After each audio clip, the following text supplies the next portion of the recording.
لب ولد زانتا روزان دراسي استيفانوس قبل هانچ ترختي موسى قرمات راحل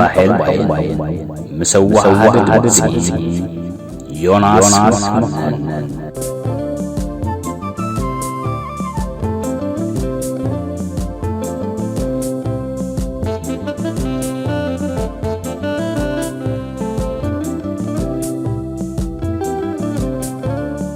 سمع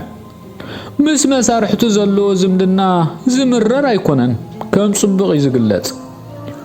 بزعبا بوليتيكا والرأيو قن بزح تفلط نقر يبلين مغنياتو تفلت يخا كلاتهم إرتاوين نيتيبياونتهم يأمنون يوم كسات يخلو تراين تزيكوين خا قال اوان بتشغلهم بزعبا بوليتيكا يزاروبون يوم الرأي صبغ دحان كم مخابكونا قن بزي حدا مغنيات بعالت بيتون قالون تنتينو خسور زغل لا يمثلن ليت مدري خبغزو حليفو نابزبلو سلا زيبلو تسفا قبر حجا وقصن حنا إلو لاند روفر بمتنسا بنهار كنكو جميرو لاند روفر اب تقاندا سولومون مسبصحت نهر نكيا دويلا متكو كام مكينا وريدو نابندا سولومون قصو بمسقام كاوش غزاز مص دمص كسمع صنكبل حقينو دحريو انا تطراطره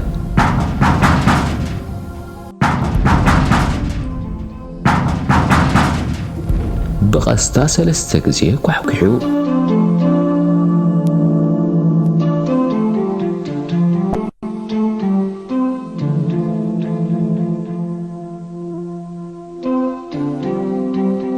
لب ولد زانتا روزان سلين مبل سلاسان سلستن كفال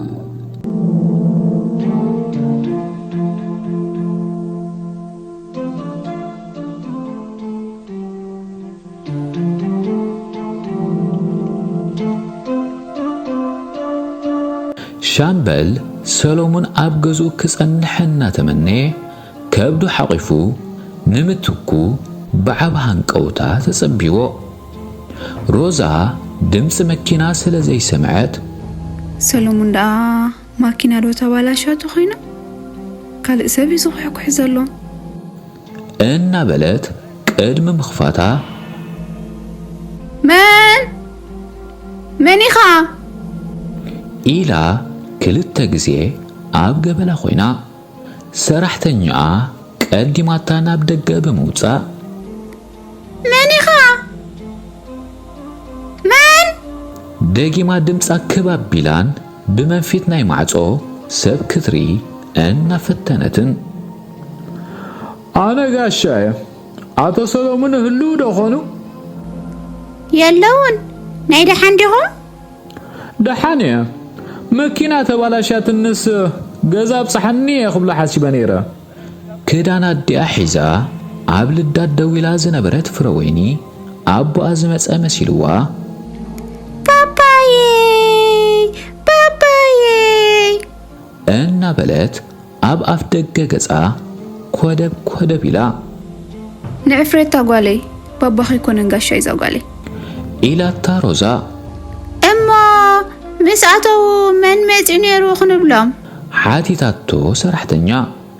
متكو مسلومون صبغ زمدنا زلو بعل مكينا من مخانو كذكر قرب دحر محساب مكينا تبالاشاتوس ياسين مسيك كان يربلي إلو تانتينوا نابلاند روفر امرحو روزا نتخبال زي صنحسل السماعتو اوا ليت مدرن سلومون زدلد ناي نغرت عنادي بمبال سقاتا وسيخو ناب سقر تغصر مسقامتت اتخوكح كحزن حسب اي نابتا بمعدو ترأز نبرت مكينا كديب كلو تعزيباتو بدوا خلا ببياسا نايز مصت مكينا دومق مبراتي عبل علتا دوز بلت مكينا عليبو لك ناي بوليس لاند روفر مسيرا سلازة رأيت تخا بفرحي توحيطا صنح لاغنا እዋ እንታይ ኮይኑ ይኸ ሕማቕ ጥራይ ዝሓስብ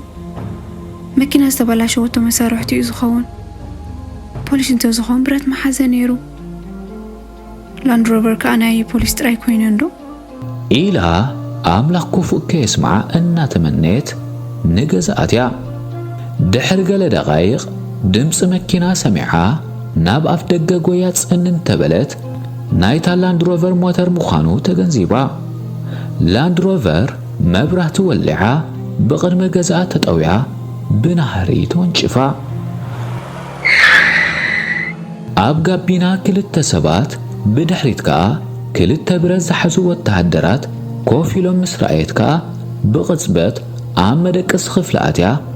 ኣብ ዓራት ተደርብያ ብኡ ንብኡ እተን ዘይቀደማ ዕዕንታ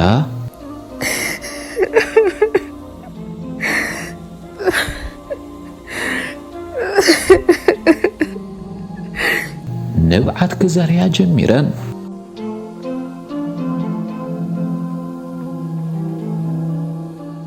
إذ خلو كخون انكالو سولومون صحفات حيزو درو أب كازانجيس بزحنيرو هابتهم ماركساو فلسفنا زرستا عباي مسحف كان ببزنحوخا مبا أنا دا زناب كعيك فكان يتسكي فمسي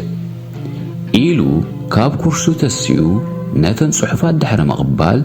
نتا أبز حلف أوان قودي لازن برد قز كمز تمال الدحر مقوتصار نتن صحفات باب حدا فلاليوان أتا زناب سيبو زحي شقرن فريتا قوليقن بابا هي لانا بغيت كلا قري فيها سلازم أخوغن أي تحزل لينا ويحكو فاي كبلني كحدقا كي هابتو معاركي دحر مبال ناستات 10 دقيقة طري عليلو تفانيوو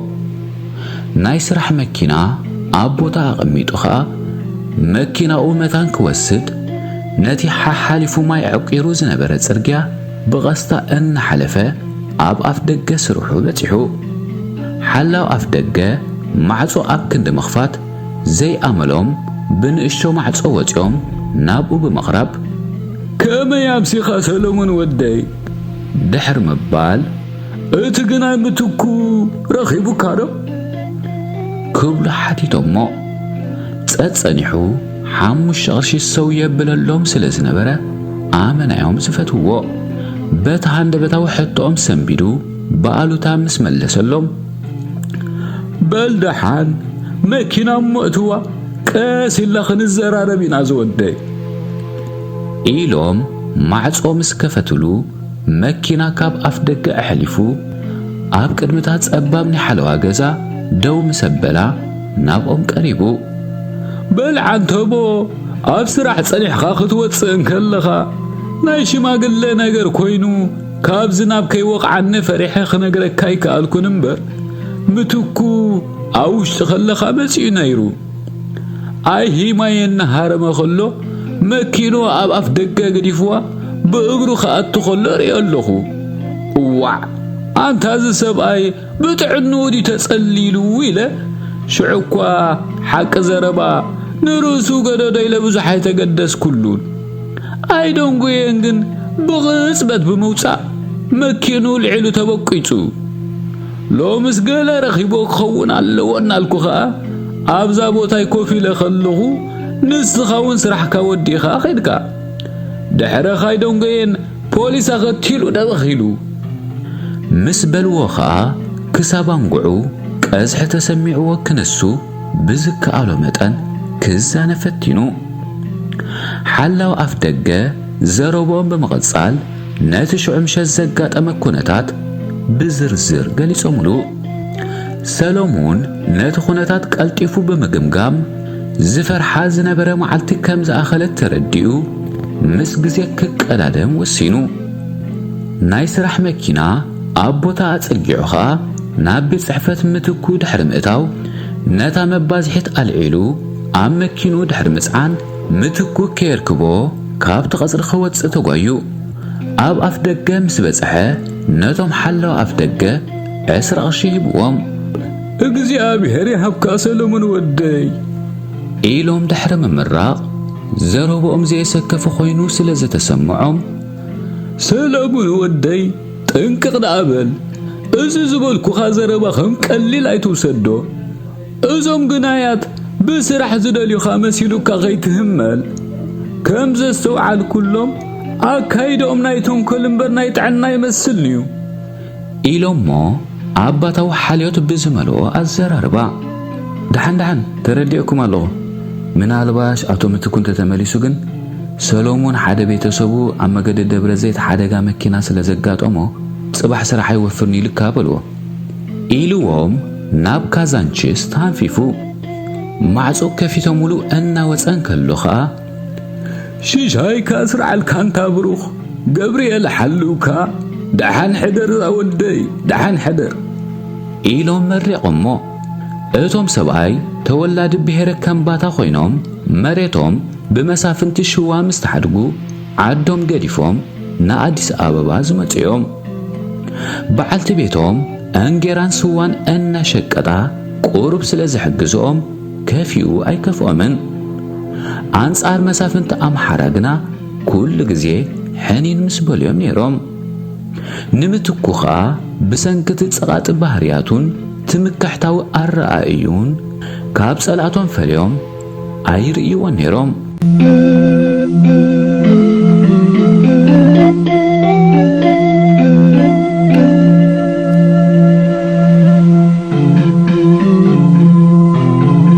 ሻምበልን ምትኩን ካብ እንዳ ሰሎሞን ቁርብ ረሕቂሎም ድሕሪ ምኻድ መኪና ኣብ ሓደ ወሰን ደው ኣቢሎም ሰሎሞን ናብ ገዝኡ ክምለስ ክጽበዩ ድሕሪ ምጽናሕ ማይ ግሬሽስ ዋ ኢሉ ጨዲሩ ምትኩ ዋ ደሓን ዲኻ ክብል ሓቲትዎ ሻምበል ብሓውሲ ምግራም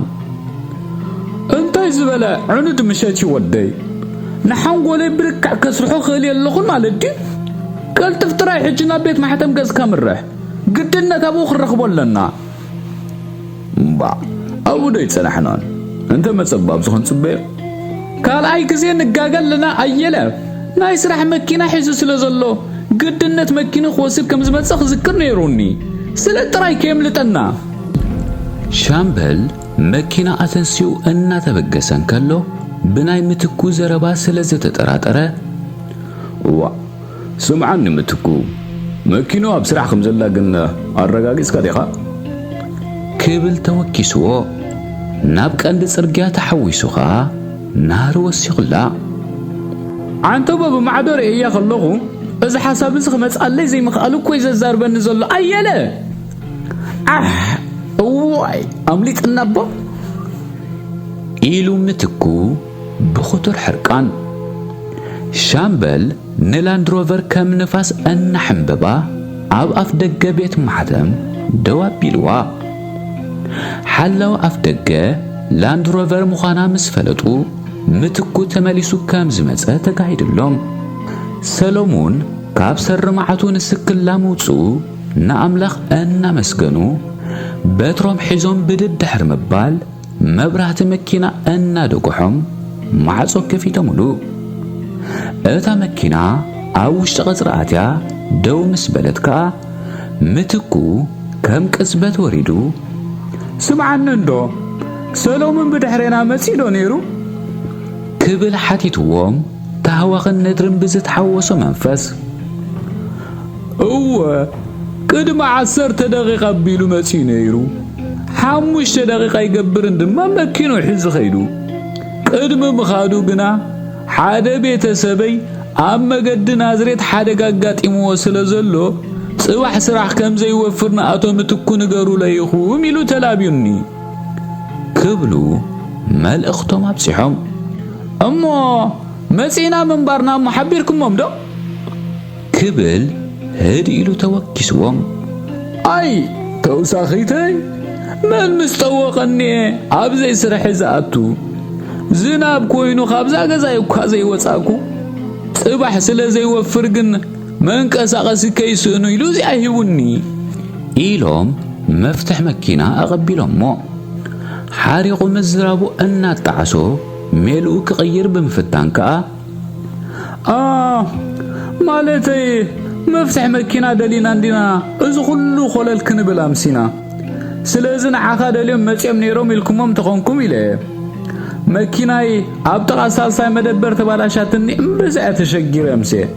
ደሓን እቶ ግን በጋጣሚ ሻምበል ተሓጋጊዙኒ ብምባል ኣጣዓዒሙ ገሊጹሎም በትሮም ተኺሎም ክሰምዕዎ ድሕሪ ምጽናሕ ከኣ ንሻምበል እግዚአብሔር ይሓግዞም ንስኹም ከኣ ንሻምበል ምርካብኩም ጸሎት ወለዲ ስለ ዘለኩም ኢኹም ኢሎም ጥዑም ዘረባ ኣስሚዐሞ ምትኩ መዓንጣ ከብዱ ሕርር ኢሉ ክንሱ ዓንዴል እናጣዓሞ እው ሓቅኹም ኣለኹም ሕጂ ግን ደሓን ሕደሩ ጥራይ ኢልዎም ኣብ ላንድሮቨር ደይቡ መኪና እናተበገሰት እንከላ ኸኣ ኦሮማይ እዋይ ካብ ኢድና ንስክላ ከም ዘምለጠ ፍለጥ እዚ ሰብኣይ መጺና ከም ዝነበርና እንተሓቢርዎ ከምዚ ስወት ፍሉጥ እዩ እዋይ እዋይ እዋይ እዋይ ኢልዎ ንሻምበል ብስያፍ እናጠመተ አንተ በንዲኻ ተጋጊኻ ኣብ ክንዲ ናብ ገዝኡ ምኻድ ኣብዚ ቦታ እዚ ኣብ ሓደ ኹርናዕ ተኸዊልና ክንከታተሎ እዩ ነይሩና ጽቡቕ ኣለኻ ሽዑ ተዓኒደ ስለ ዝነበርኩ ኣንፈተይ ኣጥፊአ እምበር እቲ ቁኑዕ ስጉምቲ ንሱ እዩ ነይሩ ናይ ሎሚ ምሸት ፍሽለት ኣብ ኢድካ ዝሓዝካ ዑፍ ከም ምፍናው እዩ ዝቑጸር ፈጺሙ ከም ልጠና ይነበሮን ተዓዊቱልና ዝወዲ ኸልቢ ክብል ብምስምሳል ተዛሪቡ ደሓን ማዕረኽ ንዚ ተስፋይ ትቑረጽ ካብ ኣዲስ ኣበባ ከይወፀ ብደቂቕ ክንከታተሎ ኢና ጽባሕ ናብ ኩላተን መደበራት ፖሊስ ስእሉ ኣሰኒና ክንሕብር ስለ ዝኾና ሰንየ ሰሉስ እንተ ደንጎና ሐሙስ ወይ ዓርብ ክንሕዞ ኢና ተሓቢኡ ንገዙ ከይመለስካ ገዙ ን24 ሰዓታት ኣብ ትሕቲ ጽኑዕ ሓለዋ ክነእትዎ ኢና ጽባሕ ንጎ ስእሉ ጥራይ ኣዳልወለይ ኣብ ማዕርፎ ኣውቶቡሳት ኣብ ማዕርፎ ነፈርቲ ማዕርፎ ባቡር ሓያል ምክትታል ከነካይ ስለ ዝኾና ተንከሲሉ ይወጽን እዩ ክብል ዘተባብዕ ቃላት ኣስሚዕዎ ኣዘራርባ ሻምበል ርእሰ ምትእምማን ዝመልኦ ስለ ዝነበረ ምትኩ ብመጠኑ ቀሲኑ ኣቐዲሞም ናብ ሳልሳይ መደበር ድሕሪ ምምራሕ ሻምበል ኩነታ ስራሕ ርዩ ክሳዕ ዝመለሶ ምትኩ ኣብ መኪና ጸኒሑ ብድሕሪኡ ፍሽለቶም ካብ ዘስዓቡ ሕርቃን ንኽናገፉ ብቐጥታ ናብ እንዳ ኣማኒ ሻምበል ኣምሪሖም ተዓዊቶም ምስ ተመልሱ ክብላዕ ዝተሓስበት ድራር ኣረማሲሶም ከኣ ዊስኪ ክሕንፍፉ ሓዲሮም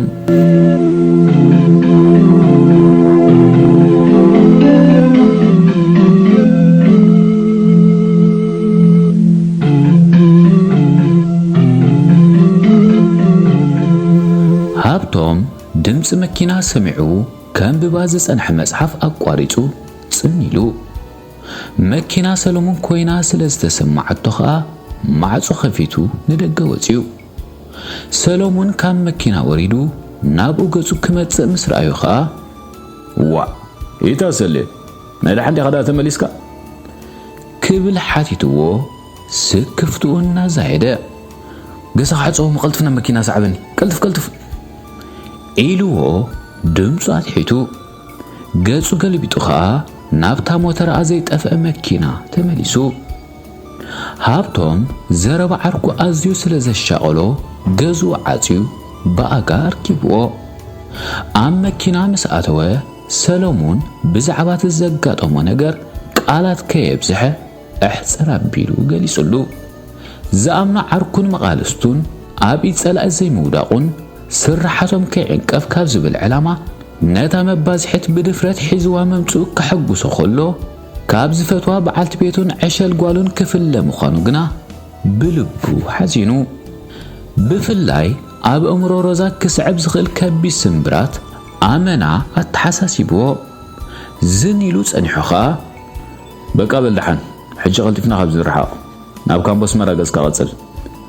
ድማ ኢልዎ ብዝተረጋግአ መንፈስ ዝኾነ ቃል ከየምለቐ ሓያል ምስ ተጓዕዙ ኸኣ ሃብቶም ናብ የማን ገጽካ ተጠወ ንየማን ኣብል ናብዚ እናበለ መገዲ ምሕባር ቀጺሉ ኣብቲ ዝሓሰቡ ቦታ ምስ ቀረቡኻ በቃ ኣብዚ ዶበል ድሕሪ መባል ዋና ገዛ ምህላው ከረጋግጽ ናብቲ ብጸጋሞም ዝነበረ ኣፍ ደገ ቀጺሉ ማዕጾ ሓኪሑ ምስ ተኸፍተሉ ምስ ዋና ገዛ ተዘራሪቡ ናብ ሰሎሞን ብምምላስካ ሰሌ በልና ዓውረድ ክሳዕ ዝምለስ ኣብ ዝጸንሐኒ ኢኻ ኢሉ መሪሕዎ ናብ ውሽጢ ገዛ ሰኪሙ ዋና ገዛ ብርሃነ ኣብ ልዳት ምስ ተቐበሎም ከዓ ሃብቶም ምሸት ምድሪ ካልኣይ ሰብ ሒዙ መምፁ ገለ ኣሰካፍ ነገር ከም ዘሎ ከይተጋህደሉ ኣይተረፈን ሃብቶም ብደው መሰላለዮም ከዓ ብርሃነ እንተጥዕምካ ድራራም ጸልይኻ ኣነ ቀልጢፋ ምለሰኩም እየ ሰለይ ድማ ሮዛ መታን ክትሻቐል ቴሌፎን ደውለላ ኢኻ ኢልዎ ነታ መባዝሕት መታን ክውግን ሓዲግዎም ናብ ካምቦ ደቀ መሓረገጹ ቀጺሉ ኣይተላለና ንበር ቅድሚ ዓመት ኣቢሉ ኣብ ጋራጅ እንዳወዳ ሃይለ መኪና እናዓረኸሎ ተረኺብና ነርና ሓንቲ ትልሓማ ቃሓይስካ መጺእካ ብሰዓ ዝውድልካ ቁሩብ ዕሊልና ነርና ምስ በሎኻ ሰሎሞን ግሪልዎ ንገለ ካልኢታት ክሓስብ ጸኒሑ ኣሃ ጽቡቕ ኣለኻዎ ዝኪረዮ ቁሩብ ጸሊምካ እንዳገጌካ ድሕር ምባልካ ብዛዕባ ጋራጃትን ሓፈሻዊ ኩነታት ኣዲስ ኣበባን ምስዕለሉ ብርሃነ ብድዲሉ ብምትንሳእ እሞ ከሳዕ ድራር ዝምጻልካ ጉዳይ ቴሌፎንካ ግበር ኢሉ ናብ ተኸመደቀሲ ክፍሊ ዝጥቀመላ ካልአይቲ ክፍሊ መሪሕዎ ምስ ከደ ጃኬት ደሪቡ በል መጻእኩ ኢልዎ ስልጣን ሒዙ ንደገ ወፂኡ ብርሃነ ንበይኑ ዝቕመጥ ሰብ ስለ ዝነበረ እታ ገዛ ዝረባሕ ኣቑሑ ኣይነበራን ኣብታ ሰሎሞን ዝኣተዋ መደቀሲት ክፍሊ ብዘይካ ሙሉእ ሰብነትካ ዘርአ መስትያት ዝነበሮ ኸብሒ ንእሲሉ ከረዴንሳን ኣብ ጎና ዓራት ዝነበረት ብኤሌክትሪክ ትሰርሕ ዓባይ ሬድዮን ካልእ ንብረት ኣይነበራን ኣብታ ኸምሳሎን እተገልግል ቀዳመይቲ ክፍሊ ከዓ ኣብ ማእከል ምድሪ ቤት እርግ ዝበለ ንእሲሉ ናይ ቀደም ዓይነት ሶፋ ንእሽቶ ቴሌቪዥን ብሓደ ኩርናዕ ከዓ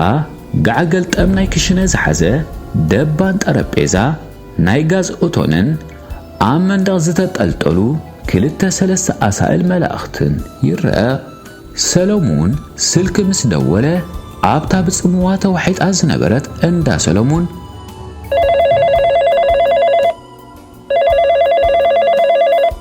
ቴሌፎን ጭር ኢላ ሮዛ ካብ ዓራት ነጢራ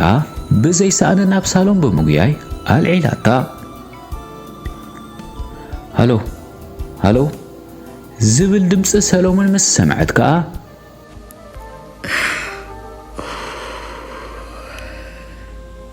ተመስገን ኣምላኽ ስልሓዊ ብሓቂ ህይወት ኣለኻ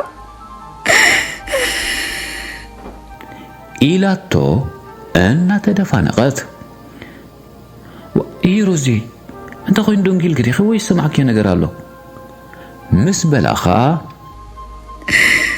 እተስለ ሸውዓተ ፈርቓን ኣቢሉ ሓደ ንዓኻ ዝደሊ ጉልሙት ሰብኣይ መፂና ነይሩ ምስኡ ድማ ላንድ ሮቨር ናይ ፖሊስ ነይራ ንምዃኑ ዋቢ ኣለኻ ኣነ ፈሪሕ ኣለኹ ንበይነ ይሓድርን የሰለ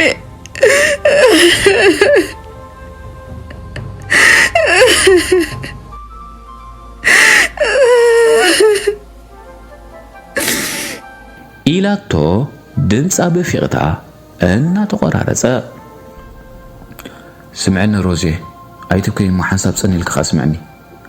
ጽባሕ በኣካል ተራኺብና ብሰፊሑ ክሳዕ ንዕልል ዝኾነ ሰብ ብዛዕባ እንተሓቲቱኪ ተመሲሑ ምስ ወጻኢ ተቐልቀለን ኢልክ ጥራይ መልስሉ ስምዒክኒ ዶ ጽባሕ ቀድሚ ቀትሪ ሃብቶም ዓርከይ ናባይ ሒዙ ክመጽእ ስለ ዝኾነ ኣጆኸይ ትፍርሒ ኢሉ ቴሌፎን ዓጺዩ ኣብ ሓድሽ ኩነተ ኣእምሮ ብምእታው ብመስኮት ተቐልቂሉ ብኡንቡ ፍረወይኑ ጓሉ ስለ ዝተዘከረቶ ዳግማይ ቴሌፎን ኣልዒሉ ብምድዋል ንፍሬታ ከዓ ምሳ ከተማል እያ ኣጆኺ ወላ ሓንቲ ዘፍርሕ ነገር የለን በቃ ቻው ዳሕኒ ሕደሪ ኢሉ ስልክ ዓጺዋ ቻው ቻው ሰላሐወይ ኢላቶ ብዕርነት ዝበለ ድምፂ ሃብቶም ስርሑ ወዲኡ ክምለስን ከሎ ሰሎሞን ድሮ ድራር በሊዑ ምስ ብርሃነ ክዕልል ጸኒሕዎ ሰሎሞን ዘትረፎ ጽብሕ እንጌራ ሪኡኻ እምባ ኣታሰለ ወንታዳ ዘይብልዕ ኸላ እናበለ ክኹልስ ጀሚሩ ብእዋኑ ግዲ ተደሪሩ ጥሜት ተሰሚዕዎ ነይሩ